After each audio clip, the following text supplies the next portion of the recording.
나는 영혼의 존재를 믿지만 그것을 실제로 본 적은 한 번도 없었다. 그 일이 있기 전까진 말이다. 지금으로부터 대략 1년 전, 난 여자친구와 다른 친구 2명과 함께 유자와에 있는 스키장으로 스노우보드를 타러 갔다. 2박 3일 일정으로 S 리조트까지 예약을 했지만 이틀간 눈보라가 심해서 보드를 제대로 탈 수가 없었다. 눈보라는 마지막 날까지도 매섭게 몰아쳤고 오후가 되자 더욱더 강해졌다. 저녁이 되기 전에 철수하고 리조트로 돌아온 우리는 짐을 챙겨 집으로 향했다. 모두 도쿄에 살고 있었기에 자동차 도로를 타고 외곽으로 돌아나갈 생각이었다. 하지만 눈보라 탓에 유자와의 인터체인지 전면이 통제된 상태였다. 잠시 분위기를 살피던 우리는 결국 아래쪽 길로 돌아가기로 했다. 지금 생각해보면 뭐가 그리 급했을까 싶다. 처음엔 순조롭게 길을 타고 갔는데 갈수록 주변에 있는 차들이 점점 줄어드는 것이다.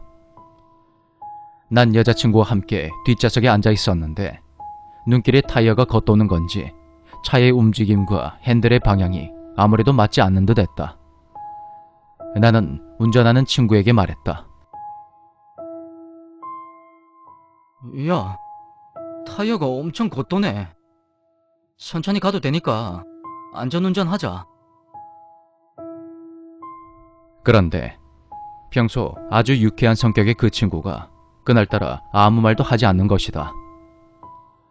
조수석에 있던 친구 역시 나와 같은 생각을 했는지 내 얼굴을 한번 쳐다본 후 운전석에 있는 친구에게 시선을 돌렸다. 운전대를 잡은 친구는 지금껏 한 번도 보지 못했던 겁에 잔뜩 질린 얼굴을 하고서는 계속 백미러만 쳐다보고 있었다. 이 녀석이 왜 이러나 싶었던 나와 조수석의 친구는 동시에 뒤를 돌아봤다. 그런데 차 뒤쪽에 어떤 여자가 매달려 있는 것이다. 마치 차를 세우려는 듯 온 힘을 다해 자동차를 잡아당기는 듯 했다. 깜짝 놀란 나는 여자친구에게 뒤를 절대로 보지 말라고 소리 질렀다. 야, 더 밟아, 빨리! 빨리! 알겠다. 그러자 그제서야 정신이 들었는지 친구가 공포를 억누른 듯한 목소리로 작게 대답했다. 차는 눈길 위를 미끄러지듯 달려 무서운 속도로 산길을 빠져나갔다. 속도를 내자 타이어의 미끄러짐이 오히려 덜한 듯한 느낌이 들었다. 얼마나 지났을까? 천천히 뒤를 돌아보니 여자가 보이지 않았다.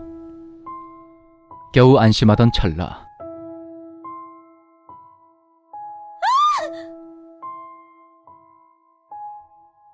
여자친구의 비명소리에 놀라 옆 창문을 바라보니 그 여자가 우리 차를 바짝 따라서 달리고 있는 것이다. 시속 60km는 좋게 되는 듯한 자동차를 따라 그렇게 달리고 있었던 것이었다. 여자의 얼굴은 희죽희죽 웃고 있었다.